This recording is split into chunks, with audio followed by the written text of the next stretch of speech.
అదే RTV app వార్తల్ని క్షణాల్లో చదివే అవకాశం ఉంటుంది. ఒక న్యూస్ పేపర్, ఒక టెలివిజన్ ఛానల్ మీ చేతుల్లో ఎప్పుడూ ఉంటాయి. రాజంపేట నియోజకవర్గంలో అటు టీడీపీతో పాటు జనసేన కూడా టికెట్ ఆశిస్తున్నారు. ఈ నేపథ్యంలో రాజంపేట నియోజకవర్గంలో ముగ్గురు జనసేన పార్టీ తరఫున టికెట్ ఆశిస్తున్నారు. అయితే మరోవైపు టీడీపీ నుంచి కూడా బలమైనటువంటి అభ్యర్థులు టికెట్ ఆశిస్తున్నారు. ఈ నేపథ్యంలో అటు రాజంపేట నియోజకవర్గం జనసేన పార్టీకి కేటాయిస్తారా లేదా టీడీపీ పొత్తులో భాగంగా టీడీపీకే వెళ్తుందన్న విషయం పక్కన పెడితే ఇటీవల కాలంలో రాజంపేట నియోజకవర్గం జనసేన కేటాయిస్తారన్నటువంటి వాదనలు కూడా బలంగా వినిపిస్తున్నాయి. ఈ నేపథ్యంలో మనతో పాటు రాజంపేట నియోజకవర్గ కోఆర్డినేటర్ దినేష్ గారు ఉన్నారు. నమస్కారం. నమస్కారం సార్. చెప్పండి, అసలు రాజంపేట నియోజకవర్గం పైన కూడా ఇప్పటికే కొంత అస్పష్టత ఉంది. ఎందుకు అస్పష్టత ఉందంటే జనసేన కేటాయిస్తారా లేకుంటే టీడీపీ కేటాయిస్తారా అన్నటువంటి భావన వినిపిస్తుంది. అయితే కొంతమంది మాత్రం ఖచ్చితంగా జనసేనకే టికెట్ వస్తుందనేటువంటి వాదన వినిపిస్తుంది. ఈ క్రమంలో అసలు జనసేన పార్టీ తరఫు నుంచి ముగ్గురు పోటీలో ఉన్నారు. ఎవరికి టికెట్ రావచ్చు, ఎవరికి టికెట్ వచ్చినా ముగ్గురు కలిసి పనిచేస్తారు. ఖచ్చితంగా పనిచేస్తాం. పార్టీ కోసం పనిచేసాక అందరం తయారుగా ఉంటాము. ముగ్గురు అనేది కాదు, పార్టీ బాధ్యత ఇప్పుడు నాకు సమన్వయకర్త బాధ్యత కట్టబెట్టింది, దాన్ని నెరవేరుస్తున్నాం. రేపు పొద్దున ఎమ్మెల్యే టికెట్ కూడా రేపు పొద్దున ఇన్ఛార్జ్కే ఇస్తారు, కానీ ఇంకొకరికి ఇస్తారని నేను అనుకోను. అంటే నేనేమంటున్నానంటే ఇప్పటికే టికెట్ విషయంలో కూడా స్పష్టత లేదు. ఎందుకంటే అది జనసేనకి ఇస్తారా లేకుంటే టీడీపీకి ఇస్తారా అన్నటువంటి విషయం పైన కూడా స్పష్టత లేదు. అది ఇద్దరు అధినాయకులు మాట్లాడుకోవాల్సిన విషయం. అది మనం చెప్పకూడదు. అది డెఫినెట్గా పొత్తులో భాగంగా ఈ సీటు బలిజలకే ఇక్కడ సామాజిక వర్గం ఎక్కువ ఉండడంతో కాపు సామాజిక వర్గం చెందిన వాళ్ళకే ఇవ్వాలని గట్టి నినాదంతో జనసేన పార్టీకి ఇవ్వాలని వాళ్ళు ఉన్నారు. అది బలిజ సామాజిక వర్గం ఏ స్థాయిలో ఉందో రాజు సామాజిక వర్గం కూడా అదే స్థాయిలో ఓటు బ్యాంక్ ఉంది కదా. మీరు చాలా డిఫరెన్స్ చూస్తున్నారు. బలిజ సామాజిక వర్గం 40,000 ఓట్లు దాదాపు ఉన్నాయి. రాజులు అంటే క్షత్రియులు 15,000 వరకు ఉన్నారు అంతే. అక్కడ మీరు చాలా ఓట్ బ్యాంక్ డిఫరెన్స్ ఉంది. అంత ఓట్ బ్యాంక్ డిఫరెన్స్ ఉన్నప్పుడు ఈక్వల్గా ఉన్నారు, సమానంగా ఉన్నారని ఎలా చెప్పగలుగుతాం? అంటే జనసేన పార్టీలో ముగ్గురు టికెట్ ఆశిస్తున్నప్పుడు కూడా ముగ్గురు 3 పార్టీ కార్యాలయాలు ఎందుకు ఓపెన్ చేసుకోవాలి? ఒకే పార్టీ కార్యాలయం ఒకే గొడవ కింద పనిచేయాలి కదా. మీరు కోఆర్డినేటర్ అంటున్నారు, సమన్వయకర్త అంటున్నారు. మరి సమన్వయకర్తగా ఉన్నప్పుడు ముగ్గురు ఒకతాటిపై నడవాల్సిన అవసరం ఉంది కదా. ఖచ్చితంగా ఆ మాట నేను కూడా ఒప్పుకుంటాము. పార్టీ ఆఫీస్ అనేది పక్కన పెడితే ఒకరు వ్యక్తిగత అభిప్రాయాలు ఉంటాయి. ఒకరు పార్టీలో జాయిన్ అవ్వకముందే మేము ఒకరు ఆఫీస్ పెట్టామని ఒకరంటే, ఒకరు మేము ఇన్ఛార్జ్గా ఉన్నాం కాబట్టి ఆఫీస్ పెట్టుకున్నామంటారు. కానీ పార్టీకి అఫీషియల్గా మేము లెటర్ ఇచ్చి అయ్యా మేము ఆఫీస్ పెడుతున్నాము అని చెప్పి వాళ్ళకి ఇది ఆఫీస్ రెంట్ కూడా మేము పే చేస్తాం. అది క్యాండిడేట్ ఎవరైనా పర్లేదు, అంటే ఇండివిజువల్ ఆఫ్ క్యాండిడేట్, అంటే క్యాండిడేట్ ఎవరికి ఇచ్చినా మేము పార్టీ ఆఫీస్ మాత్రం మీరు ఎవరైనా రన్ చేసుకోవచ్చు అని ఎక్కడ కూడా నా ఫోటో కానీ మేము పెట్టలేదు. ఇది ఓన్లీ పార్టీ ఆఫీస్, అంటే జనసేన పార్టీ ఆఫీస్. ఇది ఎక్కడ నా పార్టీ ఆఫీసు లేకపోతే ఇంకోటి పార్టీ ఆఫీస్. 3 పార్టీ ఆఫీసులు ఉండొచ్చు అంటారా? ఏ పార్టీలో అయినా ఉన్నాయి. తెలుగుదేశం పార్టీ ఆఫీస్లో కూడా తెలుగుదేశం వాళ్ళు కూడా 3 పార్టీ ఆఫీసులు పెట్టుకున్నారు. దాని తప్పేం లేదు. ఆ నాయకుడిని కలవడానికి ఒక స్థలం కావాలి కాబట్టి వాళ్ళు ఆ ఇంటిని ఆఫీస్ అనుకుంటారు అంతే. సరే, రాజంపేటలో సుదీర్ఘకాలంగా కూడా ఎమ్మెల్యేగా ఉన్నటువంటి మేడం మల్లికార్జున రెడ్డి ఎంతో డెవలప్ చేశాను అన్నటువంటి విషయాన్ని చెప్తున్నాడు. ఆ డెవలప్మెంటే నన్ను గెలిపిస్తుంది, ఏదైతే మా అభ్యర్థిని గెలిపిస్తుంది అనేటువంటి వాదన వినిపిస్తుంది. ఎలా చూడొచ్చు? పసుపులేటి బ్రహ్మయ్య గారి తర్వాత రాజంపేటలో ఎక్కడైనా ఒక రోడ్డు వేసినట్టు ఆయన కనుక చూపిస్తే డెఫినెట్గా మేము తెలుగుదేశం పార్టీ, జనసేన పార్టీ ఇక్కడ పోటీ కూడా ఉండం. ఆయన చేసిన అభివృద్ధి అనేదే లేదు. ఆయన ఇంటికి డబ్బు తీసుకెళ్ళడము, మున్సిపాలిటీకి వచ్చిన 800 కోట్లు స్వాహా చేయడము, డ్యామ్ తెగిపోతే దాన్ని కన్స్ట్రక్షన్ చేస్తామని 700 కోట్లు ఆయన వాళ్ళ సొంత ఖాతాల్లో వేసుకోవడమే తప్ప ఎక్కడ కూడా ఆయన అభివృద్ధి చేసింది లేదు. మాకైతే తెలియదు. మీకేమైనా తెలిస్తే వెళ్దాం. నేనేమన్నానంటే మీరు కరెక్ట్, మీరు ఒక చిన్న పాయింట్ అడిగారు. ఇప్పుడు ఏదైతే అన్నమయ్య డ్యామ్ తెగిపోవడానికి కారణం వాళ్ళే, ఇలా కారణం వాళ్ళు అన్నమయ్య డ్యామ్ తెగిపోవడానికి కారణం వాళ్ళని చెప్పట్లేదు.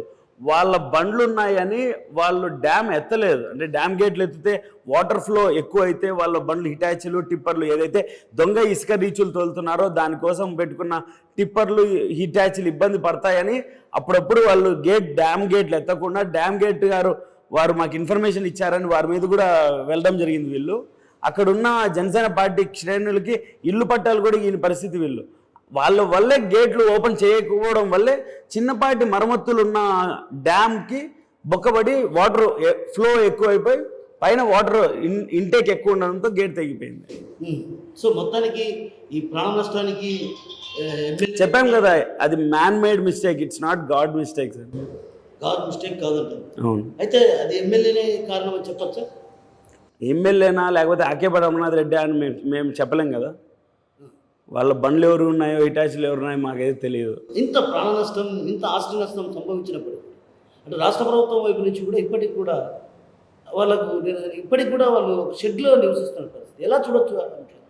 జగన్మోహన్ రెడ్డి గారు వచ్చారు 2 సంవత్సరాల ముందు వచ్చి హెలికాప్టర్లో వచ్చి ఏరియల్వీలో చూశారు. ఆయన 3 నెలల్లో ఇల్లు కట్టిస్తాను మీ ఇంటికి హామీ నేను అన్నాడు. ఇప్పుడు వరకు కట్టించిన దాఖలాలు అయితే లేవు. ప్రభుత్వం వైఫల్యం ఉంది, ప్రభుత్వం పనితీరు బాగాలేదు, ప్రభుత్వం ఇంకా పోయే కాలం దగ్గరికి వచ్చిందని అనుకోవాలి. అంటే మీ నాయకుడికి ఒక స్పష్టత లేదు, ఎక్కడ పోటీ చేయాలన్నటువంటి స్పష్టత మీ నాయకుడికి లేదు.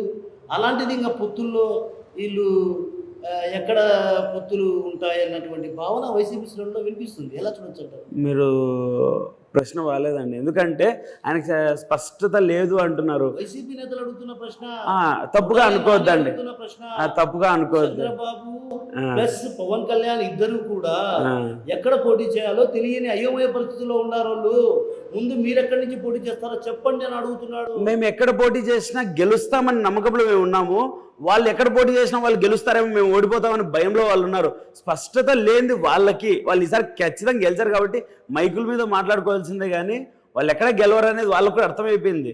మాకు స్పష్టత ఎందుకు లేదు? ఆయన తెలంగాణలో ఓటు తెప్పించుకొని ఏపీలో ఓటు పెట్టించుకున్న రోజే మీకు అర్థమైపోవాలి ఆయన ఏపీలో పోటీ చేస్తున్నాడు. ఏపీలో అధినాయకుడు ఏ నియోజకవర్గంలో పోటీ చేసినా గెలుస్తామనే నమ్మకం మాకుంది. అంటే ఇప్పుడు నేనేమంటున్నాను అంటే రాజంపేట అత్యంత వెనుకబడిన ప్రాంతం. ఈ ప్రాంతంలో ఉపాధి ఉద్యోగ అవకాశాలు లేవు. కానీ ఈ ప్రాంత వాసులు నిత్యం ఆ గల్ఫ్ దేశాలకు వెళ్ళడం, అక్కడ ఇబ్బందులు పడుతున్న పరిస్థితి. ఎలా చూడొచ్చు ఈ అంశాన్ని? డెఫినెట్గా ఇక్కడ ఉన్న శాసనసభ్యుడు 10 ఏళ్ళుగా ఉన్నాడు. ఒక పరిశ్రమ అంటే ఒక కొత్త ఫ్యాక్టరీ, ఒక ఇండస్ట్రీ, ఏ డెవలప్మెంట్ లేకుంటే ఇక్కడ ఉద్యోగాలు ఎలా వస్తాయి? ఉద్యోగాలు రానప్పుడు వలసలు వెళ్ళాల్సిన పరిస్థితి వస్తుంది. డెఫినెట్గా మేము అదే చెప్తున్నాము. ఇక్కడ ఉన్న ఇన్ఫ్రాస్ట్రక్చర్ డెవలప్ చేస్తాము, కాలేజెస్ చేస్తాము.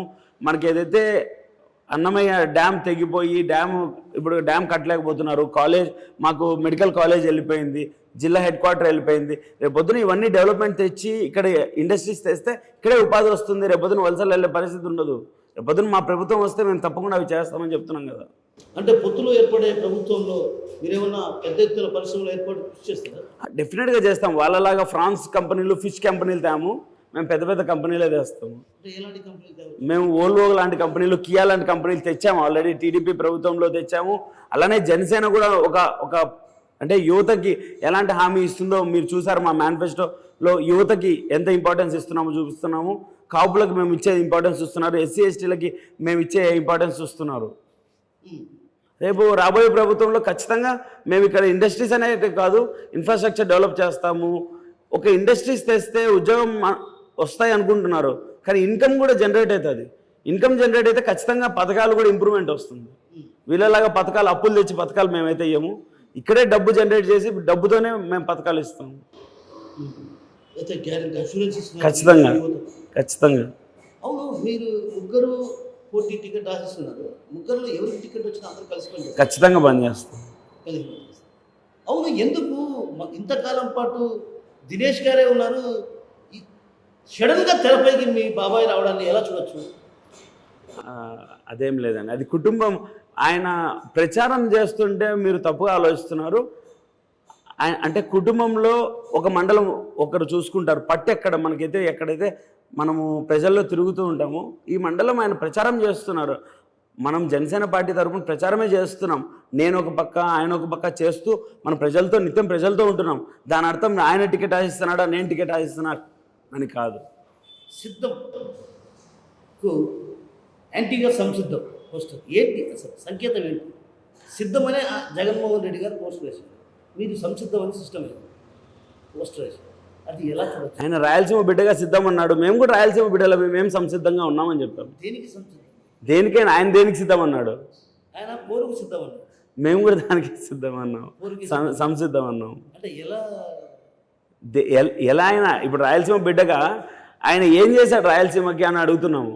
ఆయన సిద్ధం అన్నాడు, మేము సంసిద్ధంగా ఉన్నాము, మేము రాయలసీమ బిడ్డగా అని అడుగుతున్నాము.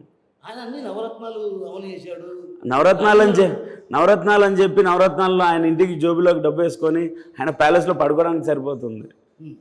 ఆయన ఏం చేశాడు? అప్పులు చేశాడు. ఆ రాష్ట్రాన్ని అప్పుల పాలు చేశాడు. మన భూముల్ని తాకట్టు, మన భూమి డాక్యుమెంట్ ఆయన దగ్గర పెట్టుకొని తాకట్టు పెడుతున్నాడు. అంటే మన భూముల్ని తీసుకొని ఆయన తాకట్టు పెట్టుకుంటున్నాడు. తాకట్టు.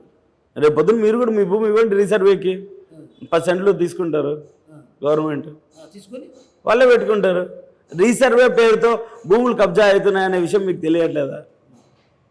ఇప్పుడు రీసర్వే పేరు అంటే భూములు కబ్జా చేస్తున్నారు. డెఫినెట్గా చేస్తున్నారు ప్రభుత్వం. ఏమైనా వచ్చాయా? ఉన్నాయి, మా దగ్గర ఈ సర్వే నెంబర్స్ సహా ఉన్నాయి.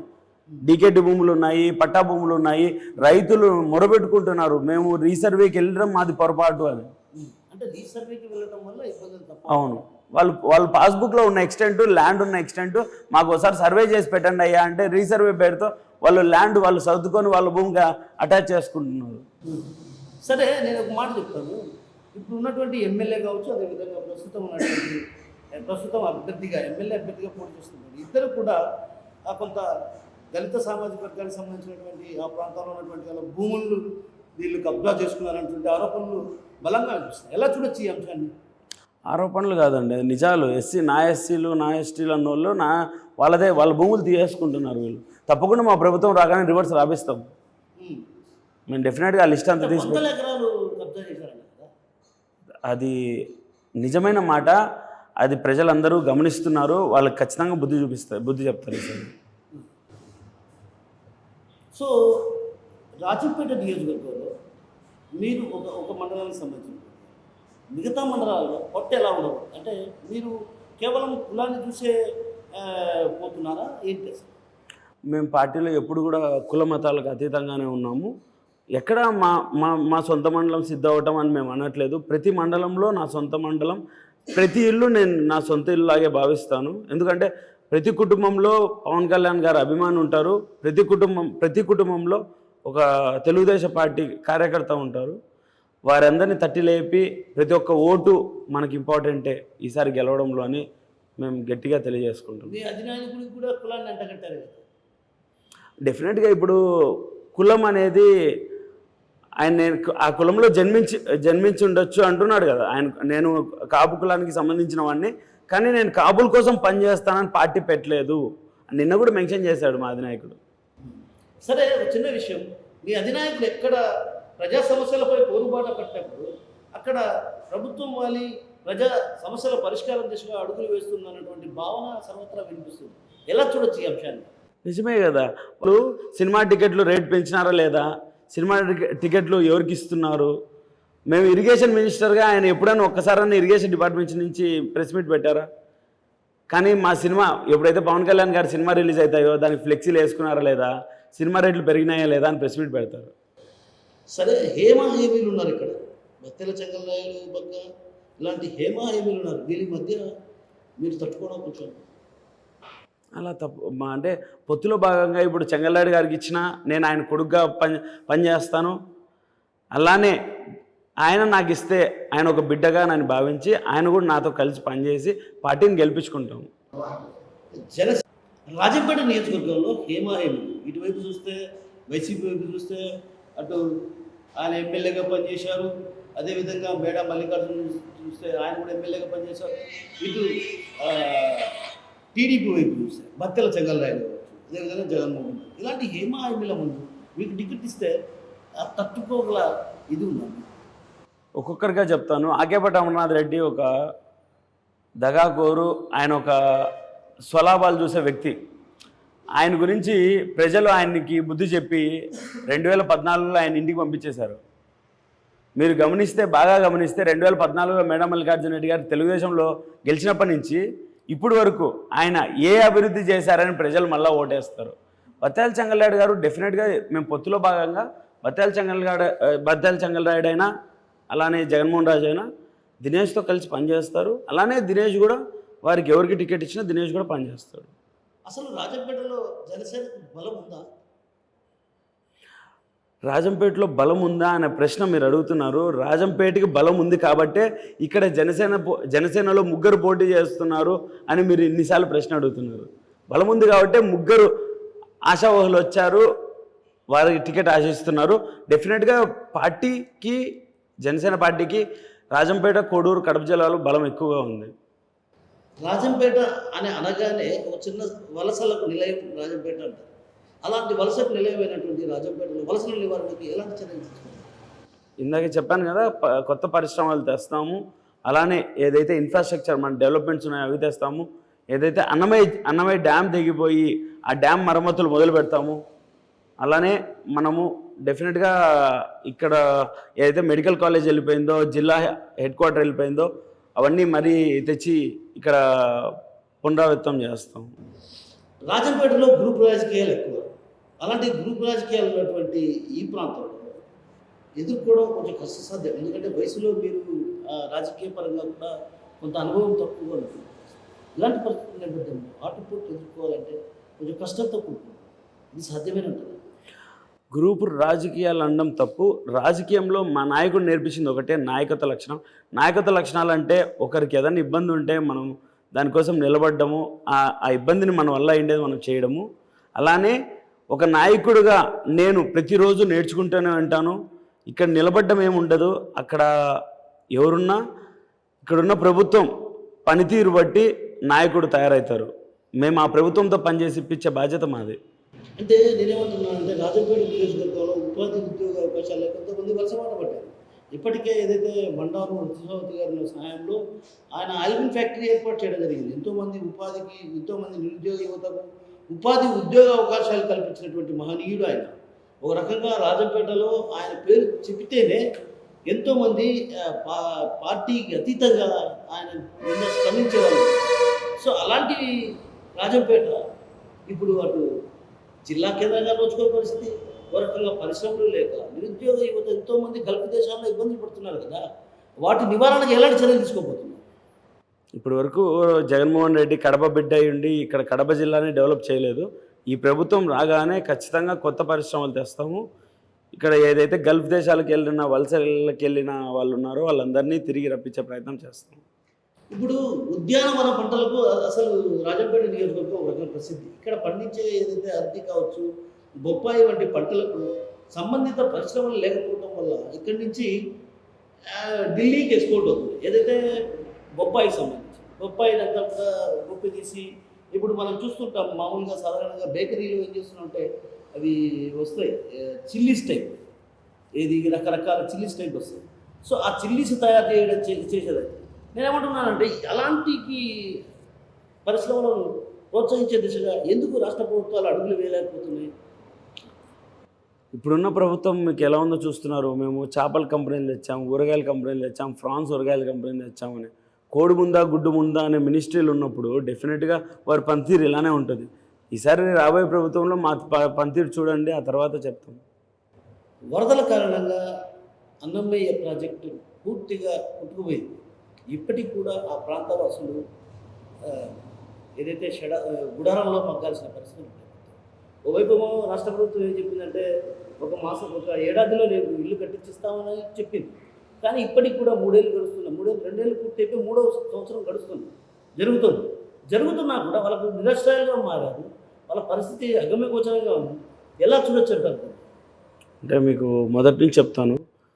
డ్యామ్ తెగిపోయిన వెంటనే ఏరియల్ సర్వేగా వచ్చి జగన్మోహన్ రెడ్డి గారు పరదాల మధ్యలో వచ్చి చూసుకొని వెళ్ళాడు.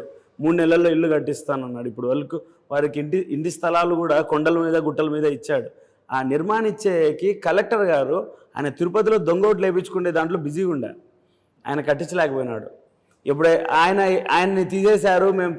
కలెక్టర్ గారు మారారు. ఇప్పుడు మేము కూడా చేయలేము, ప్రభుత్వం మారేంత వరకు మా బిల్లులు శాంక్షన్ అవ్వట్లేదని కాంట్రాక్టర్లు కొట్టుకుంటున్నారు. అక్కడ ఉన్న పరిస్థితులు ఎలా ఉన్నాయంటే వారికి ఇబ్బంది జరిగింది అనే విషయం వారికి తెలియదు. ఇప్పుడు కూడా వారు ఎందుకు ఆ డ్యామ్ని ఇంకా మరమ్మతులు చేయరంటే ఇసుక రీచుల్లో వాళ్ళు బిజీగా ఉన్నారు. ఇసుకలో డబ్బు సంపాదించుకునే వారు మీకు ఎందుకు అంటే వారికి ఇల్లులు పోయాయి, రైతులకి పంట నష్టం అయిందని పట్టించుకోవడం నాదురే లేడు.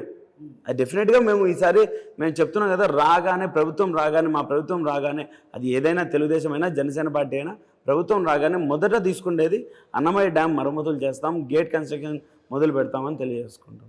ఇప్పుడు రాజంపేటను ఇంత పెద్ద ఎత్తున అభివృద్ధి చేశాము, మా వైపే ప్రజలు ఉన్నారన్నటువంటి భావన అటు వైసీపీలో కనిపిస్తుంది. సో మీకు ఎలా ఓట్లేస్తారు ప్రజలు? మీరు ఇప్పుడే తీసుకొని అదే నేను చెప్తున్నా పసుపులేటి బ్రహ్మయ్య గారి తర్వాత డెవలప్మెంట్ ఏం జరిగిందో నేనే వెళ్దాం లైవ్ మైక్ తీసుకొని మీరే రికార్డెడ్ మైక్ తీసుకొని లైవ్లో వెళ్దాం, మీరు చూపిండి నేను చూపిస్తాను. డెవలప్మెంట్ ఎక్కడ చేశారు, ఎక్కడ ఒక రోడ్ వేశారో ఆయన్ని రమ్మనండి నేను ఉంటాను. ఎక్కడ ఒక రోడ్ వేశారో చూపించమనండి. ఇక్కడ డెవలప్మెంట్ లేదు, డెవలప్మెంట్ లేదు కాబట్టి ఆయన 10 ఏళ్ళగా ఉన్నా కూడా ఎక్కడ ఒక ఫ్యాక్టరీ అనేది రాలేదు, ఒక రోడ్ నిర్మాణం అనేది చేయలేదు ఆయన. అప్పుడు పసుపులేటి బ్రహ్మయ్య గారు వేసిన రోడ్లే ఇప్పుడు కూడా అన్ని నడుస్తున్నాయి. అంటే ఆయన హయాంలో వేసిన రోడ్లు అంతే, కూడా. అవును. మరి 600 కోట్లు నిధులు తెచ్చాను నేను Yeah. టీడీపీ హయాంలో అని ఆయన చెప్పాడు. అది నేను సొంతంగా డబ్బులు తెచ్చాను అన్నటువంటి చంద్రబాబు భిక్ష పెట్టలేదు అన్నాడు. ఇవన్నీ అన్నాడు కదా ఆయన. ఖచ్చితంగా ఒక నియోజకవర్గానికి ఆయన హక్కుగా తెచ్చుకోవడం బాధ్యతే. ఆయన చంద్రబాబు నాయుడు గారి మీద విమర్శించాలి కాబట్టి ఆయన తులసి వనము, ఆయన గంజాయి వనం అని మాటలు చెప్పుకొని వెళ్ళాడే కానీ ఆయన డబ్బులు ఆయన జోబులోకి తీసేసుకొని వెళ్ళిపోయాడు పార్టీలోంచి. అంతే, నింద వేయాలి కాబట్టి ఆయన సంపాదించుకున్నాడు అంటారు. అంతే అంతే. నేను సంపాదించుకున్నాను, నాకేం అవసరం, 1000 కోట్ల ఆస్తులు ఉన్నాయి, నాకు అవసరం లేదు, నేను ప్రజల కోసం పనిచేశాను అని అంటున్నాడు. ఆయన గుర్తు లేదేమో ఆయన ఎక్కడి నుంచి వచ్చాడో, ఆయన గుర్తు తెచ్చుకోమనండి. ఆయన ఏ స్థాయి నుంచి వచ్చాడు ఆయన అప్పుడు గుర్తొస్తుంది. ఆయన దగ్గర ఎంత డబ్బు ఉండే, ఇప్పుడు ఎంత డబ్బు ఉంది. ఇప్పుడు వైసీపీలో కూడా కొంతమంది ఎమ్మెల్యే వర్సెస్ ఎమ్మెల్యే అభ్యర్థి మధ్య వర్గపోరు సాగుతుందనేటువంటి భావన ఏదైతే ఇటీవల కాలంలో అసైన్మెంట్ భూములకు సంబంధించిన వ్యవహారంలో ఇద్దరి మధ్య పసగని పరిస్థితి కనిపిస్తుంది. ఎలా చూడొచ్చు ఈ అంశాలు? అంటే మీకు అనుకూలమైనటువంటి అంశం అనేది కలిసి వస్తున్నట్టుగా? మాకు కలిసి వచ్చేది కాదు, వాళ్ళకు ఇప్పుడు వైసీపీ కార్యకర్తలు కూడా అర్థమైపోయింది. ఎందుకంటే వారు చేసిన అరాచకాలు మళ్ళీ వాళ్ళకే బయటకు వస్తున్నాయి. సో తప్పకుండా ఈసారి తెలుగుదేశం పక్క లేదా జనసేన పక్కకి వాళ్ళు కార్యకర్తలు మారిపోతారు. వాళ్ళకు కూడా వైసీపీ కార్యకర్తలు వైసీపీ నాయకులకి పనిచేసే రోజులు పోయాయి, ఇంకా చేయరు. సో ఎమ్మెల్యే వ్యతిరేక వర్గం కూడా ఇప్పటికే టీడీపీలో చేరింది. ఓవైపు ఏమో ఎమ్మెల్యేకి సంబంధించినటువంటి స్వయాన సోదరుడు విజయశేఖర్ రెడ్డి కూడా టీడీపీలో చేరారు. ఆయన కూడా టికెట్ ఆస్పిరెంట్గా ఉన్నారు. నేనేమంటున్నానంటే ఇంతమంది టికెట్ ఆస్పిరెంట్గా ఉన్నప్పుడు జనసేనకే ఎందుకు ఇవ్వాలని మీరు భావిస్తున్నారు? జనసేనకి ఇవ్వాలని భావించట్లేదు.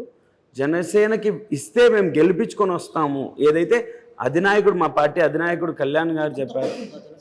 డెఫినెట్గా పట్టు అనేది మీకు ఒక చిన్న విషయం చెప్తాను. పట్టు అనేది నాయకుడిలో లక్షణం ఉంటుంది. ప్రజలు నమ్మితే నాయకుడిని ప్రజలే ఆయన్ని అంటే నెత్తి మీద పెట్టుకొని పూజిస్తారు. అంటే ప్రజలు బాగా విశ్వసిస్తున్నారు. ఖచ్చితంగా కళ్యాణ్ గారిని అంత అభిమానిస్తున్నారు. ఇక్కడ రాయంపేట ప్రజలు కూడా నన్ను అంతే అభిమానిస్తున్నారు. ఆయన వాళ్ళ సొంత బిడ్డలాగా నన్ను భావిస్తున్నారు. ఇప్పుడు మీరు సమన్వయకర్తగా అన్ని ప్రాంతాల్లో తిరిగి ఉండొచ్చు. ఆల్మోస్ట్ సున్నిపల్లి కావచ్చు, వీరపల్లి కావచ్చు, ఈ ప్రాంతాల్లో జనసేన పార్టీకి సంబంధించి ఎలా ఉంది అసలు? ఖచ్చితంగా మేము ఏ రోజు పార్టీ తరఫున ఏ ఒక్కరికి మేము డబ్బు ఇవ్వలేదు. కానీ మా దగ్గరికి వచ్చిన ప్రజలందరూ పార్టీ మీద అభిమానంతో, కళ్యాణ్ గారి అభిమానంతో, మా సిద్ధాంతాలు నచ్చి వచ్చిన వాళ్ళే. అంటే సిద్ధాంతాలు బాగా నచ్చాయంట. ఎలాంటి సిద్ధాంతాలు మీరు చెప్తున్నారు ప్రజలు? ఏ పార్టీ అయినా మేము కులాలకు అతీతంగా ఉంటామని ఏ పార్టీ చెప్పలేదు. మేము చెప్తున్నాము మొదటిసారి. అంటే కులాలకు అతీతంగా ఖచ్చితంగా నడుస్తున్నాము. మా పార్టీలో ఈ కులం అని డివైడ్ చేయలేదు. ఇప్పుడు ఈ కాలంలో కులాలు ఎవరు చూస్తున్నారండి? కులాలు చూడట్లేదంట. ఖచ్చితంగా. సో మొత్తానికి కులాలకు అతీతంగా మీ పార్టీ నడుస్తుంది. సో మీకు టికెట్ వస్తే గెలుపు అవకాశాలు ఎలా ఉండబోతున్నాయి? అసలు మీకు అనుకూలించే అంశాలు ఏంటి? ఈసారి రాజంపేటలో జనసేన పార్టీకి టికెట్ కేటాయిస్తే మేము 30,000 మెజార్టీతో గెలిపించేస్తాం ఈ సీటు. ఎలా సాధ్యం ఉంటుంది? ఖచ్చితంగా వైసీపీ ప్రభుత్వం ఇక్కడ ఏం చేసింది అనే విషయమే మేము చెప్తాం. మేము రేపు రాబోయే కాలంలో మేము ఏం చేస్తామో చేసి చూపిస్తాం. రాజంపేటలో మీరు అన్నట్లు రోడ్లు లేవు అన్నారు. ఇంకా ఎన్నో సమస్యలు ఉన్నాయి. ఇక్కడ చుట్టూ నది ఉంది.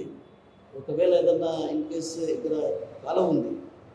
సో అన్నమయ్య డ్యామ్ ఆల్రెడీ తెగిపోయింది. మరోమారు పెద్ద ఎత్తున వరదలు కురిస్తే మాత్రం మళ్ళీ జలమయమయ్యే పరిస్థితి కనిపిస్తుంది. సో వీటన్నిటిని తట్టుకోవాలంటే కొంచెం కష్టసాధ్యమైన పని కదా, నిధులతో పని కదా. కానీ ఇప్పుడే ఆర్థిక పరిస్థితి అంతంత మాత్రంగా ఉన్నటువంటి ఈ తరుణంలో రాజంపేటను ఆ స్థాయిలో అభివృద్ధి చేసేదానికి అవకాశాలు ఉంటాయంటారా? మేము ఇందాకే నేను చెప్పినట్టు డబ్బు మేము ప్రభుత్వం అప్పు చేసి తేవడం ఒక ఎత్తు అయితే, డబ్బుని జనరేట్ చేసి ఆ డబ్బుని మేము ప్రభుత్వం నుంచి మేము నిధులుగా వాడతాము అని చెప్తున్నాము. అంటే మీరే ఆదాయాన్ని క్రియేట్ చేసుకొని ఎప్పుడైనా మనం ఎంప్లాయ్మెంట్ క్రియేట్ చేసినాము అంటే మనకు ఇన్కమ్ సోర్సెస్ కూడా జనరేట్ అవుతాయి. ఇన్కమ్ సోర్సెస్ జనరేట్ అయితే మనకి ఇన్కమ్ డబ్బు వస్తే ఆటోమేటిక్గా ఖర్చు పెట్టేకి చెయ్యి ఆడుతుంది. అంటే ఏమంటారు, మీరు పరిశ్రమలు ఏర్పాటు చేస్తే ఇన్కమ్ వస్తుంది. అవును, ట్యాక్సెస్ రూపంలో మనకి ఇన్కమ్ వస్తుంది. ట్యాక్సెస్ రాయితీలు ఇస్తాం, అది ఇది రకరకాల చెప్పాలి కదా మనము. ఖచ్చితంగా ఇప్పుడు పరిశ్రమ పెట్టాలంటే వానికి మీరు భూమి ఇవ్వాలి, నీరు ఇవ్వాలి, ట్రాన్స్పోర్ట్ ఫెసిలిటీ ఇవ్వాలి. ఖచ్చితంగా ఇవన్నీ ఇచ్చిన తర్వాత వాడు ఏదో రాయితీ అడుగుతాడు. ఆ రాయితీ ఇచ్చిన తర్వాత మీకేం ఆదాయం వస్తుంది? మీరు అలా అనుకుంటున్నారు. అక్కడ పనిచేసే ప్రతి ఒక్కరూ ప్రభుత్వం నుంచి ఇప్పుడు మీరు తినే ప్రతి ఉప్పు పప్పుకు ట్యాక్స్ కట్టే వచ్చి ఉంటుంది. అలానే అక్కడ ఉన్న ప్రతి ఒక్కడు ఉప్పు పప్పు తినేవాడే, సబ్బు వాడేవాడే, ప్రతి ఒక్కడు అన్ని వస్తువులు వాడతారు. నిత్యావసర సరుకులు ప్రతి ఒక్కరు వాడతారు. దానికి కట్టే ట్యాక్స్ ప్రభుత్వానికే కదా వస్తుంది. ఈయనకు అది తెలియక ప్రభుత్వం ఖాతాలో ఉన్న డబ్బులను వాడుకోవడం తెలుస్తుంది. కానీ ఇండస్ట్రీని డెవలప్ చేద్దాం, కొత్త పరిశ్రమలు వస్తే మనకు ట్యాక్స్ రూపంలో బెనిఫిట్స్ వస్తాయనే విషయం తెలియట్లేదు. అంటే జగన్మోహన్ రెడ్డికి అవగాహన లేదు కాదు. ఆయన ఒక బిజినెస్ మ్యాన్గా తరం అవుతారు కానీ, ఒక ఎమ్మెల్యే ఒక బిజినెస్ మ్యాన్గా తరం అవుతారు కానీ చీఫ్ మినిస్టర్గా తరం కాడని చెప్తున్నాను. అంటే ఒక రకంగా సీఎం గాని అంటారు కూడా అంటారు. అవును, ఏంటి అంత గట్టిగా చెప్తున్నారు? డెఫినెట్. ఎందుకంటే ఒక ఎమ్మెల్యేగా లేకపోతే ఒక బిజినెస్ మ్యాన్గా ఆయన డబ్బులు జోబులో వేసుకోవాలా, 10 మందికి డబ్బులు సాయం చేస్తే ఈ 10 మంది దోపిడీ చేసాడో చెప్తే కదా మీరు. నవరత్నాల పేరుతో కొన్ని వేల కోట్లు ఆయన దోపిడీ చేశారని రుజువులు మేము చూపించాం. 570 కోట్లు ఏపీఐసీ అసైన్మెంట్ ల్యాండ్స్లో ఆయన తీసుకున్నారు అని చూపించాం.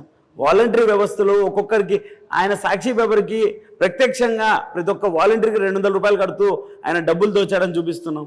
ఇంకేం చూపించాలండి మీకు? ఎందుకు మీకు ప్రభుత్వం ఎన్ని రకాలుగా దోపిడీ చేస్తుందో, ఒక రవాణా శాఖలో ప్రభుత్వం బస్సులు ఎలా వాడుతున్నారో మీరు చూస్తున్నారు. ఆయన పెట్టే మీటింగ్లకి దాదాపు 2500, 3000 బస్సులు ఒక్కొక్క నియోజకవర్గం నుంచి తరలిస్తున్నారంటే మీరు అర్థం చేసుకోండి ఎలాంటి ప్రభుత్వం నడుస్తుందో. ఇవాళ ఆయన మీటింగ్కి మనుషుల్ని తరలించుకుంటేకి ప్రభుత్వ ఖజానాలో లేకపోతే ప్రభుత్వ ఖజానా డబ్బులు, అలానే ప్రభుత్వం అంటే ప్రజలకు పనిచేయాల్సిన బస్సులు ఆయనకు తరలిస్తున్నారు అంటే ఇంకా ప్రభుత్వం ఏ రకంగా పనిచేస్తుంది? అంత పెద్ద ఎత్తున అవినీతి దోపిడీ ఖచ్చితంగా. అందుకే కదా ఇప్పుడు ఆయన మీద పెద్ద ఎత్తున వ్యతిరేకత ఎందుకు ఉంది అంటే, ఇంత పెద్ద ఎత్తున వ్యతిరేకత ఉంది అంటే అదే. ఆయన ఒక చిన్న మాట అన్నాడు జగన్మోహన్ రెడ్డి గారు, మద్యపాన నిషేధం తర్వాత నేను ఎన్నికల్లోకి వెళ్తానన్నాడు. మరి ఈ 4.5 నెలల్లో మద్యం ధరలను పెంచారు కాబట్టి ఆ మద్యం ధరలు పెంచినందువల్ల తాగడానికి ముందుకు రారన్నటువంటి భావన వ్యక్తం చేశారు. ఎలా చూడొచ్చు? మద్యం ధరలు పెంచడమా, లేకపోతే ఆయన కంపెనీల్లో మద్యం బాటిల్ తయారు చేసి పేర్లు ఆయన భూమ్ అని పేర్లు ఆయన రాసుకొని ఆయన డబ్బు ఆయన అకౌంట్లో వేసుకుంటున్నాడు. సగటు ఒక స్థానికుడు పనిచేసి కూలీ నాలి చేసుకొని ఇంటికి వెళ్ళేటప్పుడు కొంచెం ఏదో ఆయన ఓకే మద్యం సేవించాలని అనిపించి డబ్బు తీసుకొని పోయి వైన్ షాప్ దగ్గరికి వెళ్ళి నిలబడి ఆయనకి క్యాషే కట్టి ఆయన తయారు చేసిన బాటిలే మందు అవుతున్నారు. అంటే ఆయన ఏం చేశాడంటే, లిటరల్గా చెప్పాలంటే మంచి బ్రాండ్ నిజంగా అంటే మందు అనేది ఏదైతే తయారవుతుందో అలాంటి కంపెనీస్ నుంచి కొనకుండా ఈయన సొంత కంపెనీల నుంచి మిక్స్డ్ కల్తీ మందు అమ్ముతూ ఆయన డబ్బులు ఆయన జోలోకి వేసుకుంటున్నాడు with extra money, extra income. అంతే కదా. ఇప్పుడు బూమ్ అనే కంపెనీ ఎక్కడ ఏ స్టేట్లో నేను చూడలేదు. అది నేను ఆ మాట మీరు ఉరికనే మమ్మల్ని అనడానికి సరిపోతుంది కానీ ప్రత్యక్షంగా మీరు చూస్తే అది అలా ఆ మాటే తప్పు. ఆయన కొత్త కంపెనీలు ఎన్ని వచ్చాయో మీరు ప్రజలను అడిగితే తెలుస్తుంది. అంటే ఇప్పుడు మద్యం ద్వారా వచ్చే ఆదాయాన్ని అంతా కూడా ఆయన ప్రభుత్వ పథకాలు అమలు చేస్తారు కదా, మీరేం తప్పులు అంటారు మరి? నేను అదే చెప్తున్నాను. మద్యం నుంచి వచ్చిన డబ్బు ఎక్కడికి వెళ్ళింది, మైనింగ్ నుంచి వస్తున్న డబ్బు ఎక్కడికి వెళ్ళింది ఆయన ఎక్కడ చూపించట్లేదు. ఎందుకంటే ఎక్కడ అకౌంట్ ఫర్ లేదు. అంతా మాకు డబ్బు క్యాష్ ఇవ్వండి, మేము ఆ క్యాష్ తీసుకొని మేము మా దగ్గర పెట్టుకుంటాం అంటున్నారు. ఎక్కడ ఇది అకౌంట్ లేదు, అకౌంట్ ఫర్ లేదు కదా. ఆ మద్యం కూడా క్యాషే కట్టాలి. మీరు ఏ వైన్ షాప్ ముందర వెళ్ళానండి క్యాషే తీసుకుంటారు. ఫోన్పే, అకౌంట్ కార్డు ఎక్కడ ఉండదు. డిజిటల్ పేమెంట్స్ ఎక్కడ లేవు కదా. సరే, మీ పార్టీ ఒకవేళ ఇన్కేస్ జనసేన టీడీపీ పొత్తులో కలయికలో ప్రభుత్వం ఏర్పాటైతే ఇక్కడ ఉన్నటువంటి స్థానికంగా ఎమ్మెల్యేకి సంబంధించి కావచ్చు, అదేవిధంగా ఎమ్మెల్యే అభ్యర్థి అయినటువంటి ఎవరైతే అమర్నాథ్ రెడ్డి గారు, మేడం మల్లికార్జున రెడ్డి భూములు కబ్జా చేశారు కదా, ఆ భూములు తిరిగి పేదలకు పంపిణీ చేస్తారు. ఖచ్చితంగా. ఏవైతే ప్రభుత్వం డీకేటీ పట్టాలు ప్రభుత్వం కేటాయించిన భూములు అసైన్మెంట్ ల్యాండ్స్ ఉన్నాయో అవి ఏవైతే వీళ్ళు స్వాధీనం చేసుకున్నారో అవి తిరిగి రాబిచ్చే ప్రయత్నం ఖచ్చితంగా చేస్తాము, రాబిచ్చిస్తాము తెలియజేసుకుంటాం. ఇప్పుడు రాజంపేటని ఏ విధంగా అభివృద్ధి చేయాలనుకుంటున్నారు? నేనేమంటున్నానంటే రాజంపేట ఇప్పటికే అన్నమయ్య జిల్లాగా రావాల్సినటువంటి రాజంపేట ఆల్రెడీ వెళ్ళిపోయింది. తిరిగి రాజంపేటను అన్నమయ్య జిల్లాగా ప్రకటించబోతున్నారా? లేకుంటే రాజంపేట ఎక్కడ వేసిన గొంగలే. మనం చూస్తున్నాం రాజంపేటలో ఆ మార్కెట్ అనేది డెవలప్మెంట్ లేదు. ఎప్పుడైతే అభివృద్ధికి నోచుకునే పరిస్థితి ఉంది, ఇరుకైనటువంటి రహదారులు, ఇలాంటి పరిస్థితి నుంచి మార్పు వచ్చే అవకాశాలు ఏమైనా ఉన్నాయి? ఖచ్చితంగా ఎలాంటి అభివృద్ధి చేస్తున్నామంటే మెడికల్ కాలేజ్ ఇప్పుడు మదనపల్లిలో వచ్చింది. సో అలాంటి మెడికల్ కాలేజ్ ఒకటి, ఐఐటి ఇన్స్టిట్యూట్ ఒకటి, అలాంటివి తెస్తే మనకు ఇన్ఫ్రాస్ట్రక్చర్ ఫస్ట్ డెవలప్మెంట్ వస్తుంది. ఆ డెవలప్మెంట్లో భాగంగా కన్స్ట్రక్షన్ జరిగేటప్పుడు ఒక 10 కంపెనీలు సైట్ సబ్స్టిట్యూట్ కంపెనీస్ ఇన్వెస్టర్స్ వస్తారు. ఆ ఇన్వెస్టర్స్ వచ్చినప్పుడు వాళ్ళకి అసైన్ ల్యాండ్స్ ఇవ్వడం, ఆ ల్యాండ్స్ ఇచ్చి వాళ్ళ కంపెనీకి ఇన్వెస్ట్మెంట్స్ ఇవ్వడం. ఎప్పుడైతే దాంట్లో ఉపాధి పెరుగుతుందో, వాళ్ళ కంపెనీ రన్నింగ్ అవుతుందో అప్పుడు మనకు కూడా ఇన్కమ్ జనరేట్ అవుతుంది. దాని త్రూ డెఫినెట్గా రాజంపేటని మనము అభివృద్ధి బాటలో నడిపిస్తాము. అంటే మీకు టికెట్ వస్తుందని మీకు ఒక భరోసా కానీ ఏదైనా ఇచ్చారు జనసేన అధినేత కానీ, లేకుంటే నాగేంద్రబాబుతో కూడా కలిసారు, మీరు ఏమైనా భరోసా ఇచ్చారు? అంటే మీకే టికెట్ ఇస్తామని ఏమన్నా భరోసా, అంటే చూచాయిగా అలాంటి ఏమన్నా? ఖచ్చితంగా ఆయన ఆ మాట చెప్పలేదు, కానీ ఖచ్చితంగా మా కష్టపడండి, డెఫినెట్గా మీరు చేయండి, మీకు అవకాశం ఉంది, మేము చేస్తాము. సో మొత్తానికి మీరు అధికారంలోకి రాగానే ఫస్ట్ చేయబోయే మొట్టమొదటి పని రాజంపేట నియోజకవర్గంలో ఏంటి? అన్నమయ్య డ్యామ్ మరమ్మతులు, అన్నమయ్య డ్యాంలో కోల్పోయిన వారికి ఇల్లు పట్టాలు, ఇల్లు తొందరగా నిర్మించి ఇవ్వడమే మా తక్షణ కర్తవ్యం. ఫస్ట్ అన్నమయ్య డ్యామ్ సంబంధించి ఆ తర్వాత ఇండస్ట్రీస్ తెస్తాము. ఇప్పుడు అల్విన్ ఫ్యాక్టరీ అన్నారు, అల్విన్ ఫ్యాక్టరీ మేము ఖచ్చితంగా మొదలు పెడతాము. అల్విన్ ఫ్యాక్టరీ ఉన్న సంస్థని ఎస్టాబ్లిష్మెంట్ అయినా చేస్తాము, లేదా కొత్త పరిశ్రమ అయినా తెస్తాము. Thank you so much. So మొత్తం మీద రాజంపేట నియోజకవర్గంలో ఎక్కడ చూసినా అభివృద్ధి అయితే కనిపించడం లేదు, కానీ దోచుకున్న పరిస్థితి మాత్రం కనిపిస్తుంది. ఏదైతే ఎమ్మెల్యే వ్యవహార శైలి, అదేవిధంగా తీరు కారణంగా అన్నమయ్య ప్రాజెక్టుతో సర్వస్వాన్ని కోల్పోయి నిరాశ్రాయంగా మారినటువంటి వారి బ్రతుకులు ఇప్పటికీ మారు. ఇలాంటి పరిస్థితుల నేపథ్యంలో ప్రజలు కూడా విశ్వసించే పరిస్థితులు లేదు. ఖచ్చితంగా ప్రజలు మార్పు కోరుకుంటున్నారు. అటు జనసేన, టీడీపీ ఉమ్మడి అభ్యర్థి ఎవరైనా సరే, జనసేన కావచ్చు, అదేవిధంగా టీడీపీ అభ్యర్థి ఎవరు పోటీ చేసినా కూడా ఖచ్చితంగా వారిని గెలిపించాలన్నటువంటి నిర్ణయానికి ఇప్పటికే రావడం జరిగింది. ఆ దిశగానే అటు ప్రజలు కూడా ఇప్పటికే మార్పు కనిపిస్తుంది. ఇలాంటి పరిస్థితుల నేపథ్యంలో ఖచ్చితంగా రానున్న రోజుల్లో రాజంపేటలో ఖచ్చితంగా అటు టీడీపీ, జనసేన సంయుక్తంగా రెపరెపలాడించబోతున్నాం. ఆ తర్వాత రాష్ట్ర ప్రభుత్వం ఏర్పాటైన తర్వాత మొట్టమొదటిగా ఏదైతే అన్నమయ్య ప్రాజెక్టులకు సంబంధించి బాధితులు తీవ్రంగా నష్టపోయారు, అలాంటి బాధితులను ఆదుకునే దిశగా చర్యలు తీసుకుని ఆ తర్వాత అంచెలంచెలుగా రాజంపేటను అభివృద్ధి పరిచే దిశగా, అటు నిరుద్యోగ యువతకు ఉద్యోగ అవకాశాలు కల్పించే దిశగా కూడా అడుగులు వేస్తూ ఉన్నటువంటి విషయాన్ని మనతో పాటు ఉన్నటువంటి జనసేన పార్టీ రాజంపేట సమన్వయకర్త అధికారి చెప్తున్నారు. నాయకులతో కిషోర్, RTV. మరిన్ని వీడియోస్ కోసం ఛానల్ ని సబ్స్క్రైబ్ చేయండి, లేటెస్ట్ అప్డేట్స్ కోసం వాట్సాప్ ఛానల్ ని ఫాలో చేయండి, అండ్ లింక్ డిస్క్రిప్షన్ లో ఉంది.